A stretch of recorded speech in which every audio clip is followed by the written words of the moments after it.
Because this is when we do this. Because this is when we do this. This is when we do this. This is when we do this. This is when we do this. No, this is when we do this. No, this is when we do this. No, this is when we do this. Hello there, people. Hello, people. You know. No, you don't. It's the Unshow. The Unshow. It is. It's the Unshow. Explain the concept of un. Well, did you want to give us I'll give you the definition first, and then you can explain the concept. Okay, there we go. There we go. Dun, dun. Added to adjectives, participles and their derivatives, denoting the absence of a quality or state, not, or a lack of. We've unearthed the meaning. As added to nouns. Yes, we've unearthed the meaning of un. Well, unearthed is a discovery, which is kind of fun. Yeah. Well, okay. Earth means what? Something that you have established. So unearth. To unearth is to find something in. Right. But I think of it that way, kind of. That it's somewhere. Well, but okay. So if they're artifacts, you unearth them, and you were actually digging literally in dirt. But in my head, to unearth something is to find something in something you have. Right. We're gonna use that today. Yeah, that makes sense. It's Earth when, is what you have, and unearth is. Right. Finding something in what you have. It's like getting one of those pyramid things where you got to take the little picky thing and you got to pick at it until you unearth the little things inside it. Like the kids they get a little thing and you got to, it's made like a rock and it's got dinosaur skeletons in it. They're plastic, or it's got I've never seen this. You've never seen Bentley do those? No. He gets them all the time. They come like a pyramid or like a block, and you have to break off the stuff to get what's in them. Yeah, I never I get, it makes sense. Like, it makes sense that that's a thing that kids would play with, Like, I get it, but... It's like, I would play with that. Yeah. No, I would, okay. Yeah, I can get behind that. I can get behind that. See, growing up, unearthing things. Just unearthing King Tut was the deal, man. They unearthed King Tut, and it was big news. Really? All of it, yeah, it was... Pyramids were hot, man. We all wanted to be archaeologists. That's how you end up with Indiana Jones. That's archaeologists are... Mummy? Well, no, Mummy's much later. I mean, dear God, that's 2 decades later. You guys are always slow to the fight. Well, no, they never did pyramids or anything with Indiana Jones, did they? Yeah, of course. Which one is pyramids? You mean where they go down in with the snakes and they're in the middle of Egypt and the pharaohs and they're after the Ten Commandments? That was the one. The first one. Oh, okay. Okay. Yeah, they're unearthing things. Yeah, they're unearthing things. There's a lot of sand. I always thought Indiana Jones was the coolest dude ever. Archaeologist. Yeah, so cool job. Well, and what I'm saying is some of that is related to there was a huge before that. Mm-hmm. It was all over the place about these new discoveries, and it's one of the things that has always been covered. Is us unearthing new things. New things, yeah. Well, old things. Scientific discoveries always get a fair amount of. Like, do you know that they just figured out that humans have been in North America like for 10,000 years more than they thought? That makes sense, kind of. They found it's a place in Utah where they were cutting up mammoths. Oh, really? And so if they were there cutting up mammoths. So if they were there cutting up mammoths, that means. Well, and then carbon dating. There's no great skeleton there. We kind of popped up everywhere. We didn't just... Well, I mean, that's not that long ago. Right. I think it was 37,000 years ago. Well, recently someone told me that Homo sapiens have only existed for 10,000 years. Not the other... I don't think 10 grand on sapiens is right. I think it might be longer than that, but my honest answer is... Right. I'm unknowledgeable in this subject. I'm unsomething. Well, so first I thought of the good parts of Un, and then I thought of the bad parts of Un. Okay. So I thought of like unfettered. I'm not attached to things. Okay. Unearthed. Okay. Unattached. Okay. I like to embrace my world unknowing, letting the world show me as opposed to me thinking I know. Right. Because I find more stuff that if I spent all of my time thinking I knew what I was seeing. Mm-hmm. I rarely saw anything. It was always a repeat of yesterday because that was my expectation. But no 2 days are a repeat of each other. I've never been here before. So that if I approach stuff with the idea that I don't know, right, I'm unknowing, right, every moment can teach me what it's teaching instead of what I think. In general, we're already attached to knowing what we know. So in other words, you walk around with an expectation of what's going to happen. I like to try to prove myself wrong. That's not a bad thing. Like, I like to establish an idea in my head, and then I try to prove it wrong. Well, and I believe sometimes I get to a point where there's a break, and I'm like, oh, I'm wrong. Okay. You know, like my original thought was wrong. That's okay. I think it's best, the more I can be wrong, the better I am. It's gotten harder. I'm not attached to right, so it's hard to be wrong. But I'm bummed. That I don't think all I can do is try and figure it out and see the opportunity. I mean, like, I end up consistently seeing more potential in a moment. It feels like. And then it feels like getting sucked back down into the abyss. The unnatural I see abyss. Potential in a moment, and then I get scared because I'm like, what? This has potential to go good, but it also has potential to go bad. But if you don't do anything, it always goes. Well, not bad. Not bad, but it doesn't go good. You don't. You reduce the potential. Yes.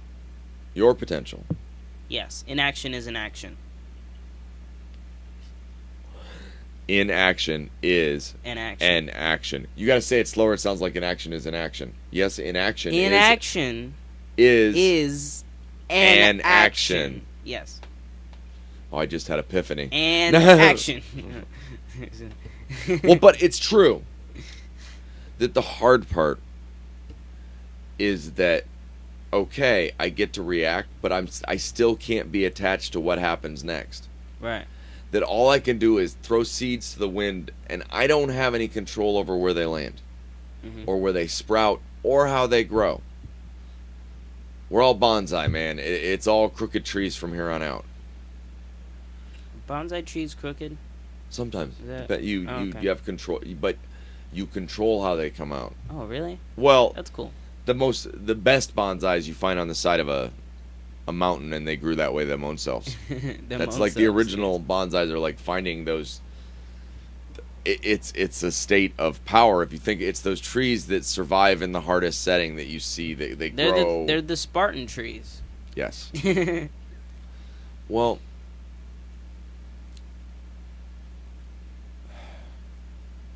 when you're undoing things, it can cut both ways. What do you mean? Well, so being unattached doesn't mean I don't care about the bad things. If all that means is I don't care about the bad things, I will still continue to always be sad. I have to not care about the good things or the bad things. Right. Because if I chase that or run from that, either way I'm running.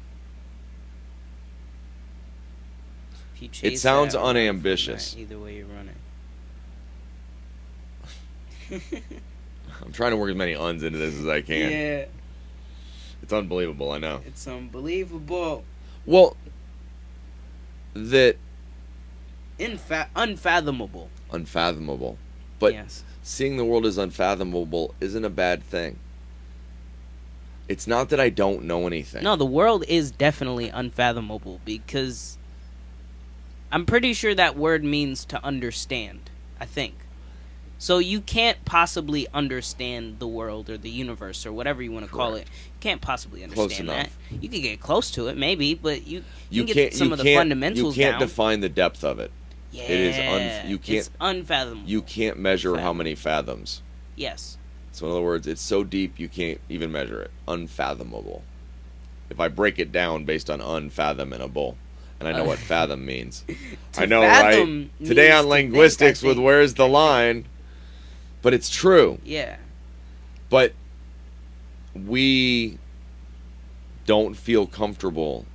I say we. I believe that humans don't feel comfortable in the space of not knowing usually. I have a question. Yeah. Is the opposite of understand overstand? No, that's when you are an insanely rabid fan following a white rapper and you kill yourself in a horrible accident. That's overstand. Yeah, that's you've taken your stand way too far. That's overstand. Overstand. I believe there's a young man named Marshall that has a song about it. The only you should make a meme with understand and Sang it with Sir John. overstand with a little apostrophe by the D. Overstand. Yeah, overstand. Uberstand? Uberstand. Is that over Uber? Is Uberstand over overstand? But decidedly over We've got understand. understand. We've got overstand. But understand. And we've But got okay. But here's the overstand. fun part. Understand means you get it. Yeah. Overstand means you get it a bit too much. You're obsessing. Oh, so you're Uberstand. Uberstand? What's Uberstand? It's above the over, so you've stand yourself as far as you can. That's the maximum stand. That's the maximum stand. Okay. I'm attached to the idea of not being attached. That doesn't sound very unattached. Works most days. Well, I have to work if at it it. works, I mean, if it works. Oh, it Yeah. pisses everybody off though, Mm.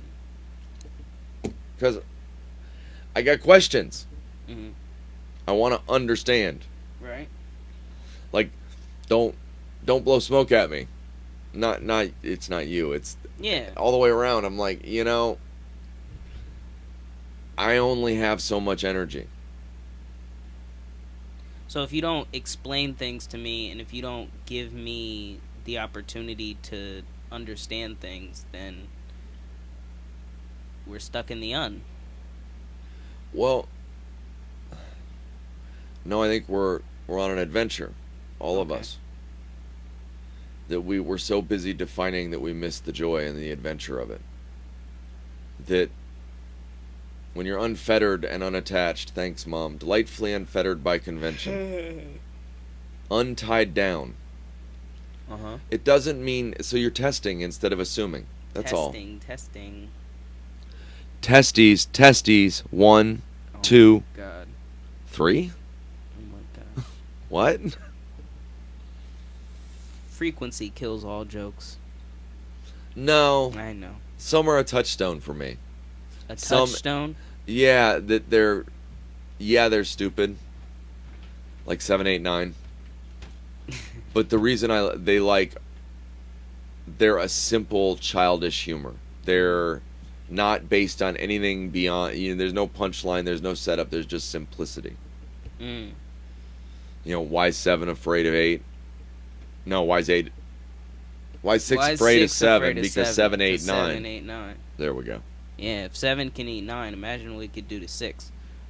Well, they're identical, Yeah. just flipped.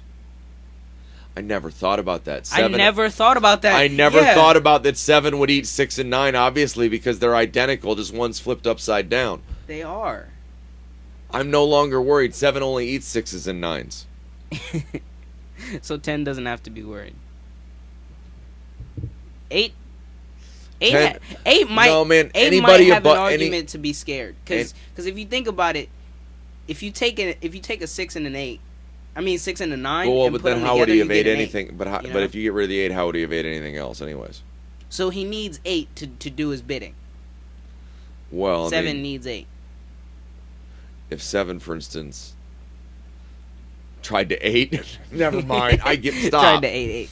The point is, the reason what I mean by their touchstones for me is they're not like they're wordplay. They're Right. just the simplest of, and that's like staying in touch with a humor that's like that. Right. So that right, I tell incredibly old and unfunny jokes that are funny to me because they're unfunny and they've been around forever. They're not unfunny, they're just funny. They're in the like- moment funny. Right. And I love that. That I like it simple. Fuck. I know I'm not doing something simple, but in my head, if we had funding, really, as long as we stuck a mic in front of me, I could keep going for a long time. That, you know what, I like to talk. Yeah. I'm not the untalker. I'll tell you what messes with people, though. The untalker. Yeah. Everybody thinks I'm the talker and I'm the watcher. I'm the one paying attention to what's going on around me. No, you don't talk about something you're not gonna do usually. Mm-hmm. I've not really, like, I've seen periods where that was a thing, but that didn't mean that it was like, it was all still rolling in my head. yeah, it was still there. It was like, it was something that you were figuring out, okay, how am I going to do this? And if it became a thing that you couldn't do, there's no off switch in my head. Yeah. I hate it. That's why I work on meditation. That the reality is, though, my brain is constantly doing that. I can be fully focused elsewhere and then go, oh wow, where'd that come from? My brain pops more frequently. Stops more frequently. It's like a bus. It like stops and then goes and then stops and then goes and then stops. It's like whiplash. No, it never stops. I watch the wheels spin when the bus is sitting there. Well, sorry, I'm just going with the metaphor. But you see what I'm saying? That what I mean by stop isn't grind. Mm-hmm. I mean actually stop, where you go, okay, I don't have to tear all of that down right now. So when I talk about a pause, I don't mean let yourself grind on shit. Mm-hmm. That's looking for something to... I've done some drawing in the last couple of days. Right. Really folksy. This is the undead. Done some nice drawings, man. And this is... What does this one say? There is no time to wait for the shade of seeds thrown to the wind. See, look, it's different trees and they're growing. And see my hand? I'm throwing a seed down. And last but not least, this is the one everybody really likes because it's... Yeah, that one is dope. You know, it was random. I think it's a guy floating above the earth, to be honest, now that I see it. Doesn't it? Like, I never realized, like, that's like the planet below him and then he's just floating. I don't know why there's bubbles in space, but hey... There's bubbles. The bubbles were there first. There's bubbles and little stars. You don't see it, but there's little A's for anarchy, too. Oh, shoot. There's little X's and A's. What about the X? Is it for extraterrestrial? I don't know. Okay. Don't know. Good don't deal. care. Well, the hard part is that space. Mm-hmm. That's why I have to get back to writing. Mm-hmm. I have to. We often talk about how Ross should spend his time. Projection, dude. Yeah. My head is spinning on things unrelated to the things that have to happen in the hope, because I care. I realized today it's because... So we had a friend who... A tree fell down in her yard. Right. I have a saw. Yes, you do. It took 2 or 3 trips to actually cut this tree down because didn't have the right saw or blah, blah, blah. Anyways. Had to rewire my sawzall, etc. But... God, I wish I... So, give your best rendition of the Andrew Garfield Spider-Man quote. This is going to be bad. Oh, it's terrible. I have no idea what he said. Well, that didn't help at all. I thought he was going to at least try. He does have an idea in his head. Okay. I know that. We talk about this all the time. I have an idea. If you can help someone and you don't... You're an asshole. You basically... There you go. Basically, if you have the ability to help someone, yeah. And you don't, it will crush you.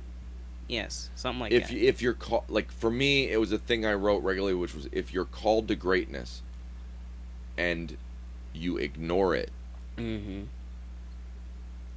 you will have an inner doubt forever about what could have been. Right. Because you were called to do something and walked away. And especially, let's say, if it's, save the planet. Right. I'm not trying to save the planet. I don't know how to explain the idea that, no, I'm just trying to make it better for all living things. I just am trying to make it better. I'm not, and I don't even know what that means. I know that. But to feel called to that and ignore it feels like letting down everyone because I've got a saw. Right. And I see the tree down. Right. So you see that there could be something done, and when it's not done, it's like, okay, what am I doing? And that's how it feels. So like it's not, oh my God, I am wonderful, let me save the world. It's an endless wait that feels like there's a tree and you know you have a saw. And the same thing is going on elsewhere. Well, it's like I often feel weird about the things that I do because I feel like I could be doing so much more. Right. And the feeling of being able to do so much more, but also knowing that my mind stops me or something, like it feels like it's trivial and it shouldn't stop me. You know, it shouldn't be that overthinking and procrastination and these little things that are in my way shouldn't be there. Well, I feel like it's a heart full of second arrows. That, oh, well, I should have done that, and oh, I should have done that, and oh, I should have done this, and I should have done that, and then you grind on that to the point that you didn't do anything today either, and then you're angry, and you're beating yourself up for why didn't I this and why didn't I that, and all I know, and this is going to sound insane coming out of my mouth, because I'm the one I'm awful at this. All I know to do is schedule. You know what I just thought about? What did you just think about?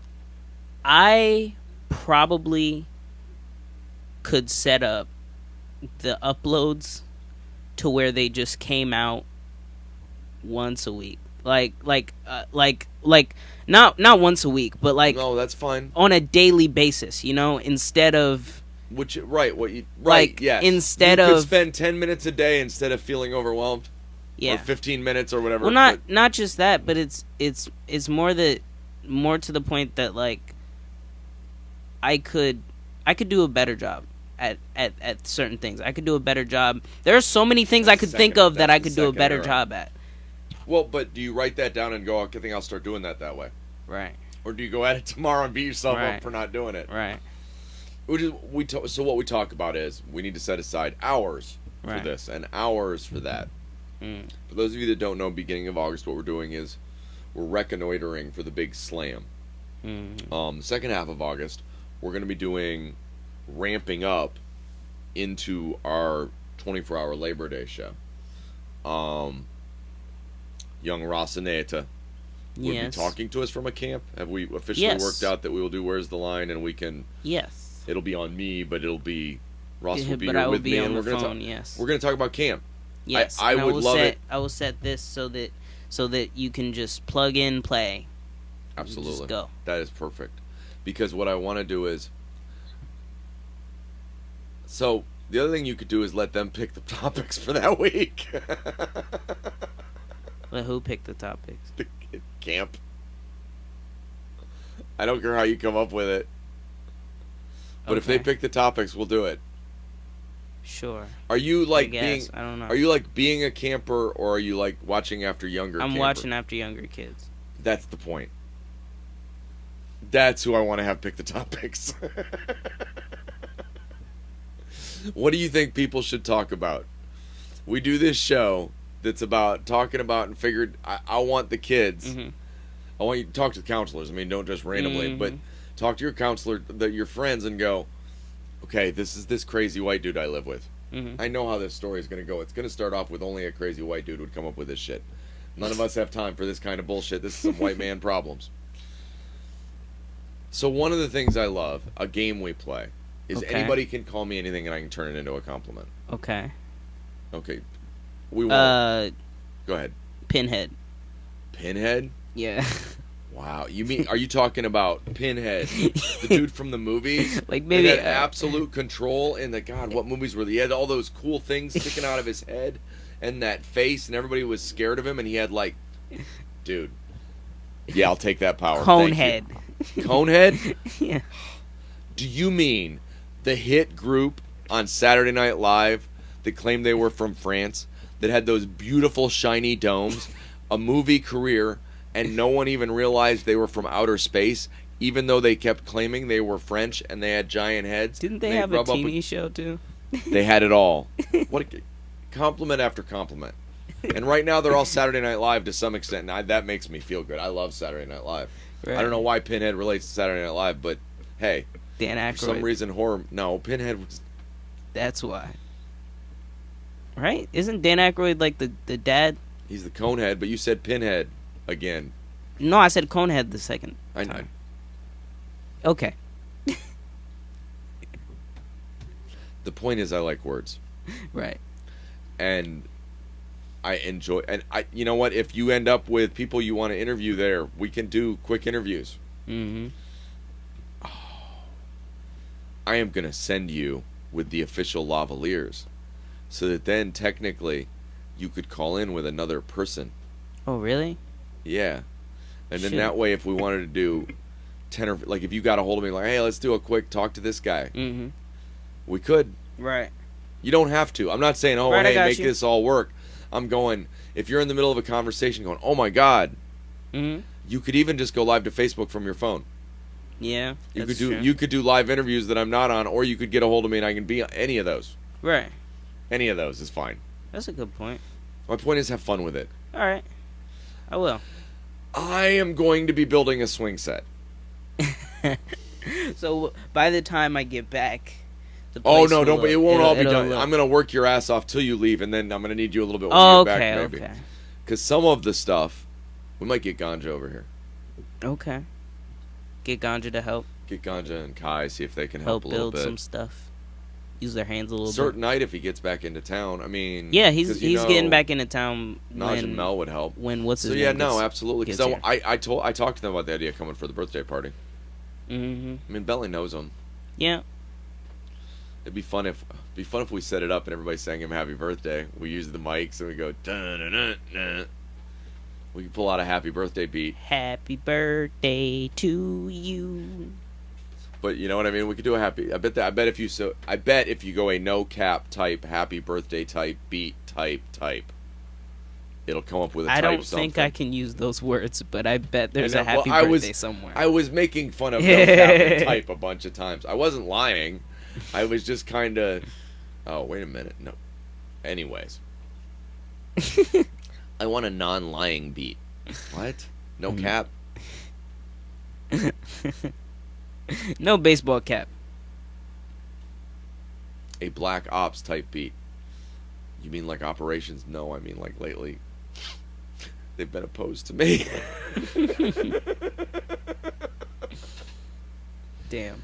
Well, the thing is, words can get you. Mm-hmm. That can be powerful in both directions. Yeah. Because then you get down to something like uninspired. Uninspired, yeah. Sometimes. Unwilling. Sometimes. Unknowing. A lot of times. But if you just embrace everything, then all of the things are possible.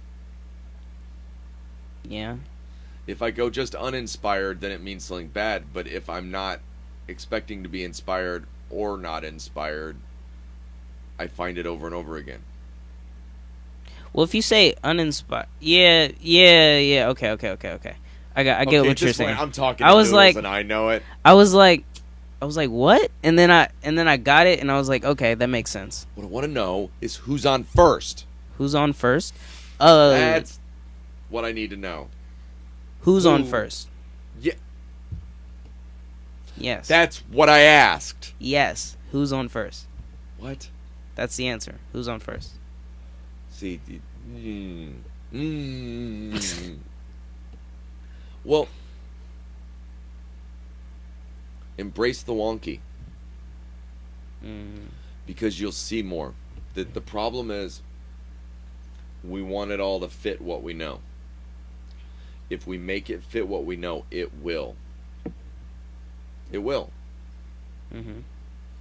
I won't see the Garami flitting off to the side, or the fact that Clyde's hiding, or Hulk staring at me. That the more I define something, the less it is what it actually is. Right. The more you define something, the less it is what it is.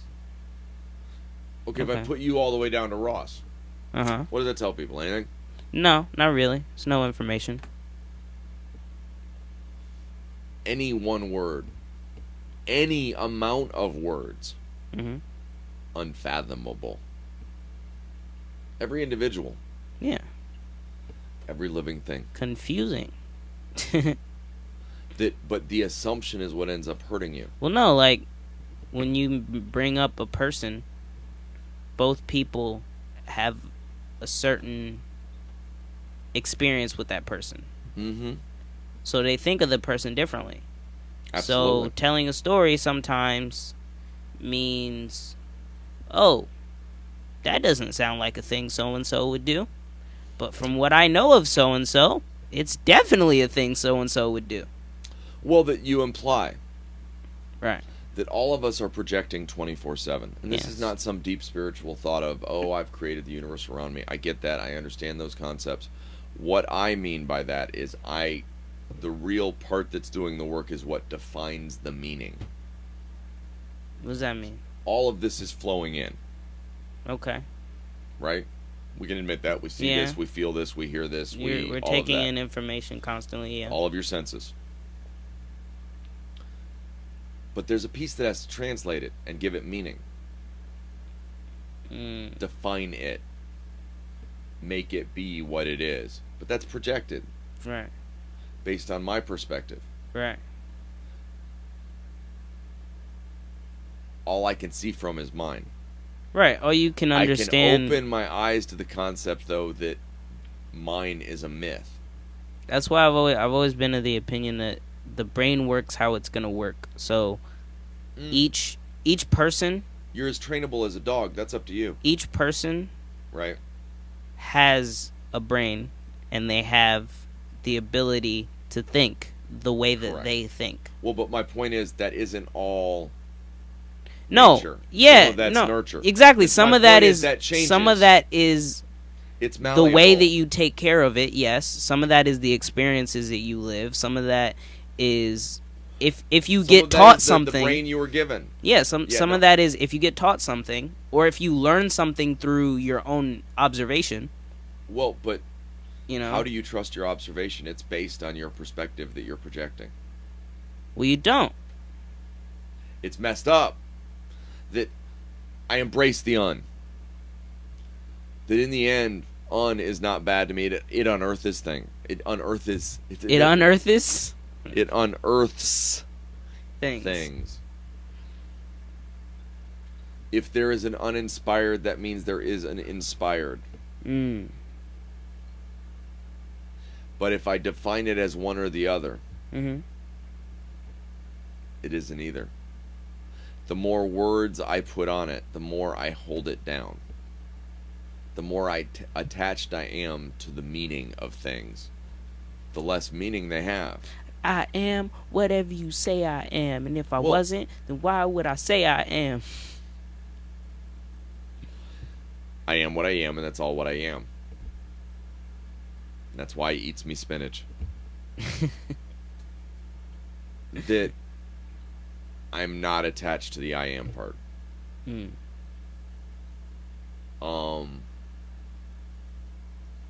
I vacillate. It's difficult. Commitments are hard. Because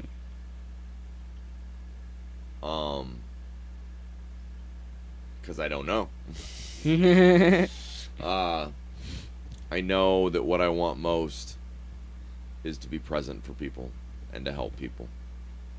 You know, that what I've tried to do consistently is listen. That for me, it was the passing of Thich Nhat Hanh, the Vietnamese monk, was very powerful for me because it brought to me all of the pieces.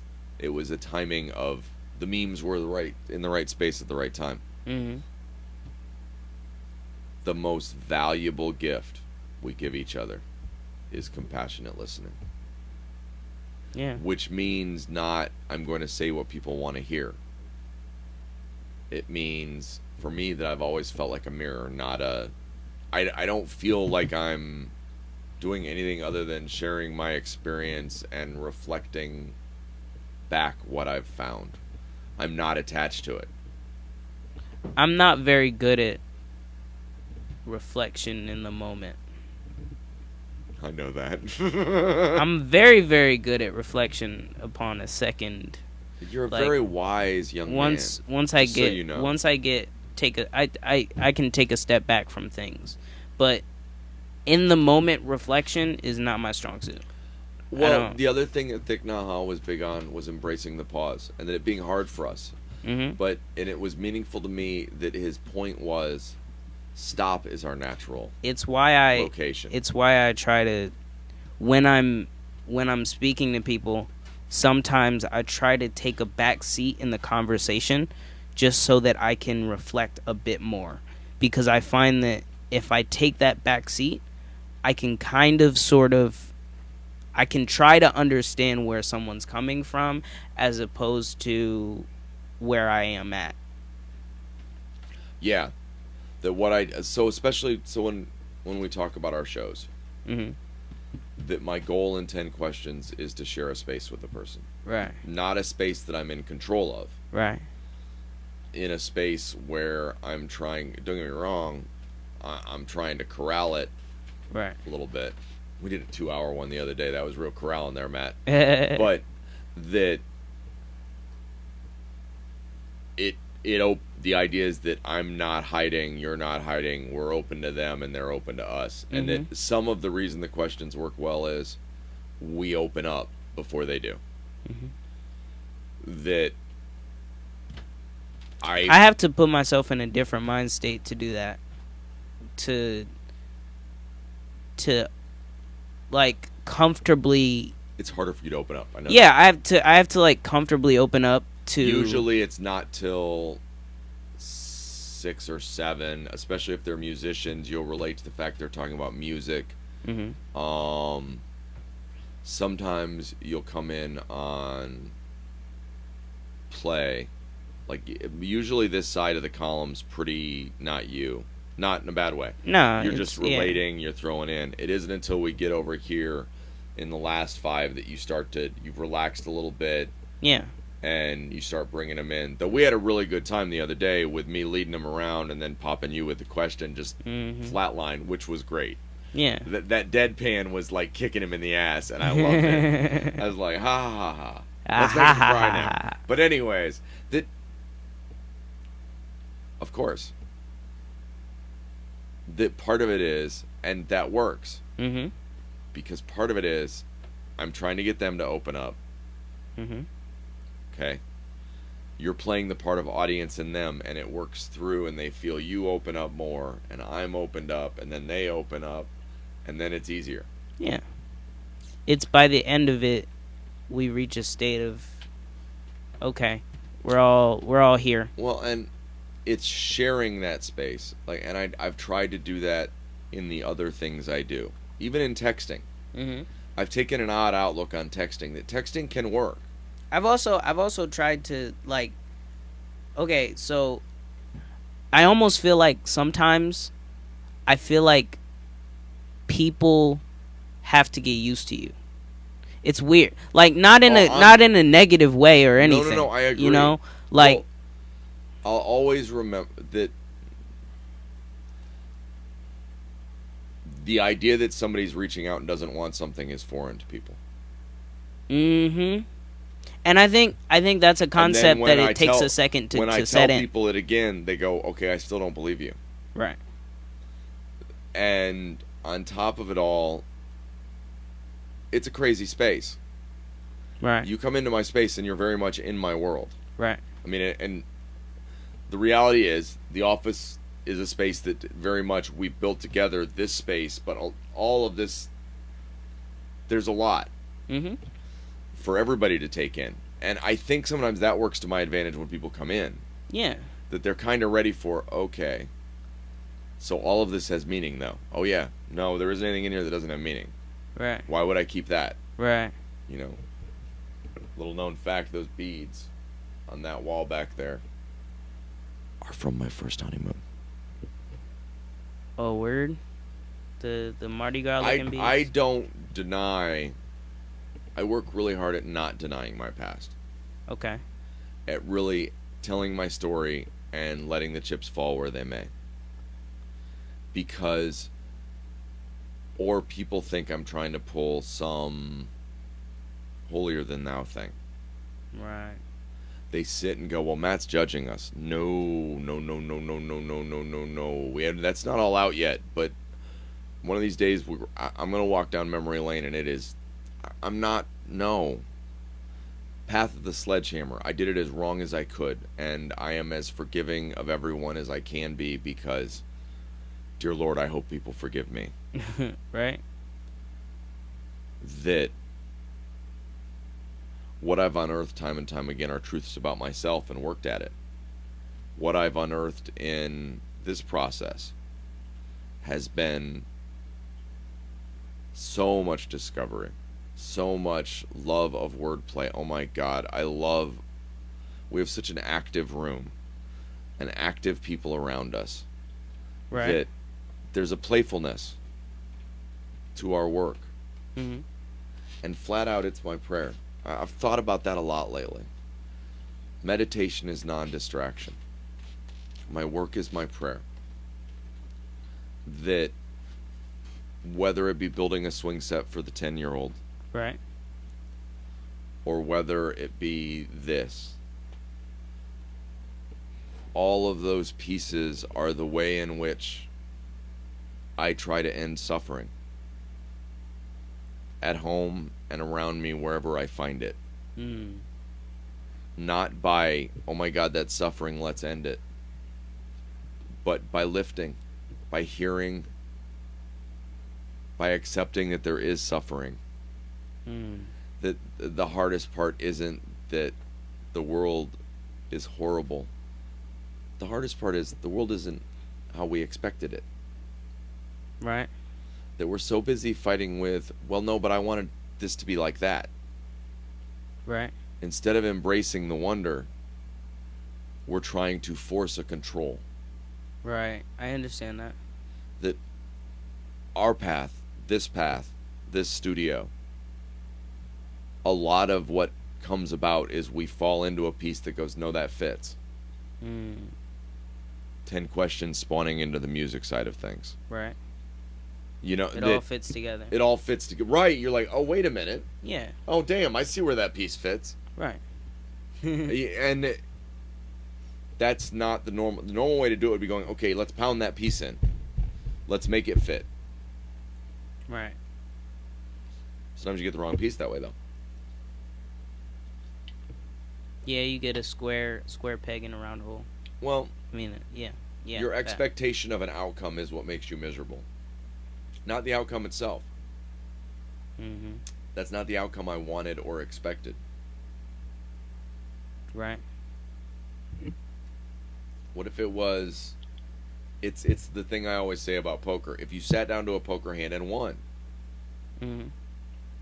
you know, with 2 pair, and even though you cleaned up and won all the money, you were pissed off because you didn't have a royal flush, and you'd planned on having a royal flush. Or full house. Let's go full house, because that's just one more card.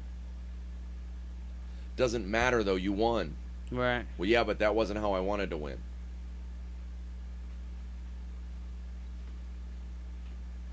Think of Kaepernick. I thought you were going to say Copernicus, and I was like... Isn't it Kaepernick? I want to see how that... Yeah. Football player, right? Yes. He's a football player, yeah. Well, unfortunately, not much football was played. Yes. But... And this was an interesting point somebody pointed out. Uh-huh.